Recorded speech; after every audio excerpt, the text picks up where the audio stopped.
চলো দেখে নেবো তোমার পার্টনার এই মুহূর্তে তোমাকে নিয়ে কি চিন্তা ভাবনা করছে, তার এই মুহূর্তের কারেন্ট ফিলিং। ওকে, আমি কিন্তু এখানে দেখতে পাচ্ছি ওর রিলেশনশিপটা কিন্তু ব্যালেন্স চাইছে। তোমাদের মধ্যে না ব্লকেজ ক্রিয়েট হয়ে গেছে, হতে পারে তুমি ওকে ব্লক করেছো বা ও তোমাকে ব্লক করেছে। যদি এরকম সিচুয়েশন হয়ে গিয়ে থাকে তো ও কিন্তু নিজের এনার্জিটাকে ব্যালেন্স করতে চাইছে, ঠিক আছে, সব রকম মানে বাধা বিপত্তিকে কাটিয়ে ও কিন্তু তোমার কাছে আসতে চাইছে। বাট এই মুহূর্তে যেহেতু পাচ্ছে না, ও কনফিউজড, কীভাবে কী করবে, ব্যালেন্স করে উঠতে পারছে না। সারাক্ষণ মনের মধ্যে তোমাকেই ধরে বসে রয়েছে এবং একা হয়ে করে নিয়েছে নিজেকে। হ্যাঁ, পুরো দুনিয়ার থেকে নিজেকে সরিয়ে রেখে দিয়েছে এবং ইউনিভার্সের কাছে কিন্তু ম্যানিফেস্ট করছে, তোমাকে পেতে চাইছে, প্রার্থনা করছে।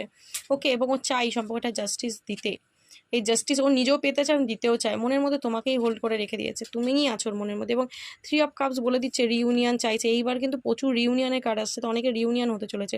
ওয়ার্ল্ডের কার্ড এসে গেছে। ডেফিনেটলি যে সম্পর্কটা তোমাদের শেষ হয়ে গেছে, অবশ্যই কিন্তু নো কন্ট্যাক্ট সিচুয়েশন রয়েছে তোমরা অনেকে। তো এই সম্পর্কটা কিন্তু আবারও শুরু চায়, ঠিক আছে। এবং তুমি হতে পারে সব দিক থেকে পারফেক্ট ও মনে করে। তো ও তোমার প্রতি কিন্তু একটা প্রচুর টান, ঠিক আছে, অনুভব করে এবং সারাদিন তোমাকে নিয়েই ভেবে যাচ্ছে, তোমাকে একটা প্রপোজাল দিতে চায়, ঠিক আছে। যেটা ও এই মুহূর্তে দিতে পারছে না বলে ও কিন্তু প্রচুর কষ্ট পাচ্ছে। এবং সানের এনার্জি বলে দিচ্ছে তোমার প্রতি এনার্জি কিন্তু পজিটিভ, তোমার সাথে কিন্তু নিউ বিগিনিং চাইছে, ঠিক আছে। প্রচণ্ড তোমার প্রতি কানেকশন ফিল করছে, ঠিক আছে।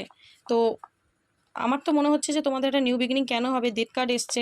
তোমাদের এই যে সম্পর্ক যে এন্ড হয়ে গেছে না, এটা একটা নিউ বার্থ, মানে রিবার্থ যেটা আমাদের বলে, তো সেটা অবশ্যই হবে। কারণ তার সান এসে গেছে, সানের সাথে ডেথ সম্পর্কটা যে শেষ হয়ে গেছে সেটা কিন্তু আবারও শুরু হবে। এস অফ কয়েন সেটাই বলছে, একটা নিউভাবে কিন্তু শুরু হবে। এবং অনেকের পার্টনার কিন্তু এসে তোমাকে ম্যারেজ কমিটমেন্টও দিতে পারে, ঠিক আছে।